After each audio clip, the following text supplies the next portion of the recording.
Now guys, I thought we'd take a look at old Keir Starmer's TV interview yesterday that I have to say was a complete train wreck. Mostly because he's been pictured drinking with bare staff indoors but claims it wasn't a party, so that makes it okay. Now personally, you lot know I don't care who breaks the stupid rules, and in fact I actually support them doing it because they are stupid and completely illegal under common law. In fact, former Supreme Court Judge Lord Sumption has actually stated this many times already.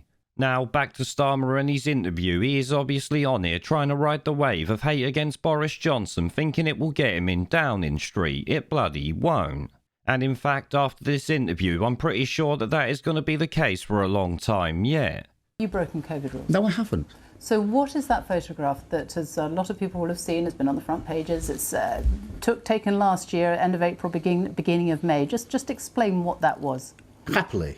I was in a constituency office just days before the election. We were very busy. We were working in the office and we stopped for something to eat. And then we carried on working. That is the long, the short of it. No party, no breach of the rules, and absolutely no comparison with the Prime Minister. And then we carried on. There were rules in place, and the guidance, the workplace guidance that was in place at the time. Participants should physically attend meetings only where reasonably necessary. There should not be any sharing of food and drink by staff who do not share a household. Well, Sophie, trying to persuade anybody that stopping to have some food when you're in the office all day working is a breach of the rules is just not going to wash. And it shows just how far the Conservatives are sinking, that they're trying to pretend there's some sort of comparison between this and the industrial scale partying that the Prime Minister's been up to. But that photograph of the Prime Minister on the terrace at Downing Street, Dominic Cummings is there, the cheese and wine photograph. Why is that any different? That is an office. We can't hear what they were saying. They say it was a meeting. You say that was a meeting. Why is that any different? Well, people will look at the photos and make their own minds up. But I think that... Well, his attempted defence there about his work drinks was rather pathetic, because even if it's within the rules, many people wasn't allowed to go to work, let alone have drinks at work. Tosspot. When you got people unable to see loved ones in the last moment or banned from visiting their own family, your little work drinks, whether they're within the rules or not, is taking the piss. The general public would be arrested or fined for going to work, let alone drinking with their staff, so why could you, or indeed Boris, do it? If he couldn't, then neither could you at the end of the day. Party or not, that shit doesn't even make any difference. As I said, it being within the rules is literally irrelevant to everyone but a bunch of political tosspots. The point is, you told everyone else not to do it and even made it illegal, because Starmer and his lot also voted for every single restriction we have seen, so they can own it in my mind.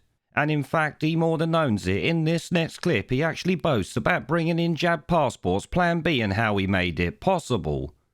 We've been living under strict rules, strict restrictions. Is it right now that all restrictions should be dropped in the next 10 days? Look, I think the sooner we could lift the final restrictions, the better. I think that's what the whole country wants. I think it's important that we're led by the science on this. We've had access to the government scientific and medical advisors, and that's helped us form our views.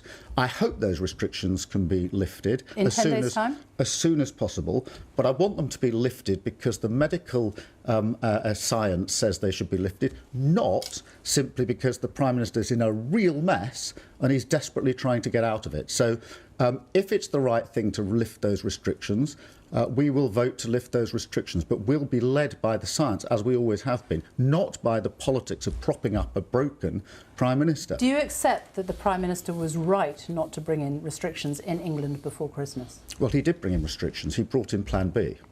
He brought in Plan B. The only reason... Those were measures, they weren't restrictions, but yes. Well... Let's not argue about that. Was he right or not? He was right to bring in those measures, but the truth is they wouldn't be in place now if the Labour Party hadn't voted for them, because he'd lost control of his own party. So the Prime Minister stands in Parliament, says these measures are necessary to protect public health, but he can't get them through in his own vote. So we stepped up in the public interest, showed the leadership that he lacks, voted for those measures, and that is why we have Plan B B measures in place at the But moment, you were which are pushing for helping. more restrictions at the No, we time weren't. before Christmas. No, we weren't. Wes Streeting went on. He No. went on television. He said the First Minister of Wales had a roadmap for Wales. The First Minister of Scotland had set out measures in Scotland. Why is the Prime Minister unable to show the same leadership for England? He said that just 5 days before Christmas. He wasn't calling for more restrictions, and the fact that the Prime Minister lies and says Wes Streeting was calling for restrictions doesn't mean that we were calling for restrictions.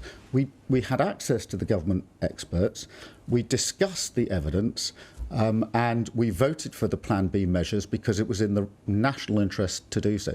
And that's the only reason we've got those measures in place. So this fabrication that we were asking for a lockdown, calling for a lockdown, is a fabrication. It's a bit of a compliment, frankly, to the Labour Party that the Prime Minister and his ministers feel that they've got to fabricate an account of events before Christmas to defend their own position. It is about the big calls, isn't it? And I mean, also in July, you called for, when the Prime Minister said he was going to lift all the restrictions, you said that was reckless. I said they shouldn't all be done in one go, and I thought we should have kept, for example, masks for longer. I think we should have done.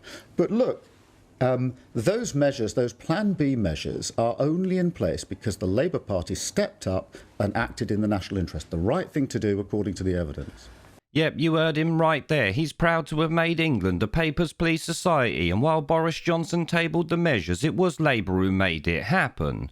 So there you have it. Sir Keir Starmer and the Labour Party wants at least joint credit for making us a Papers, Please country, despite evidence from across the world saying that they don't work. It does show me once again just how out of touch with the general public that these people really are. They would actually boast about bringing something in that people hated with a passion. All while you're trying to make out you didn't want to do all of this harder and faster when it comes to lockdowns and all of that, when we've literally got evidence that you did. As you likely know, every time the government did something, Labour said it should have been done harder, faster and for longer, which is why they ain't winning shit, not legitimately anyway. And in fact, for that reason, I'll actually give it to this BBC Trout that she at least pulled him up on that one when many have not before. But to me, Starmer here just makes himself look like more of an arse than he did before, if that's even possible. And he's now give us a clip of him owning the Papers, Please bullshit that made no medical or scientific sense from day one, let alone 2 years into it. So I have to say, well done Starmer, you keep boasting about bringing in Plan B and vaccine passports. You can own it with the government all day long for all I care. I'm going to do everything I can to make sure everyone knows that Labour helped the Tories do everything over the last 21 months, tosspot. There is a pattern consistent throughout history of oppressed people turning on the oppressors, slaves against their owners, the peasantry against the feudal barons, colonies, Mr. Verhofstadt, against their empires, and that is why Britain is leaving. And it doesn't matter which language you use, we are going, and we are glad to be going. We're off.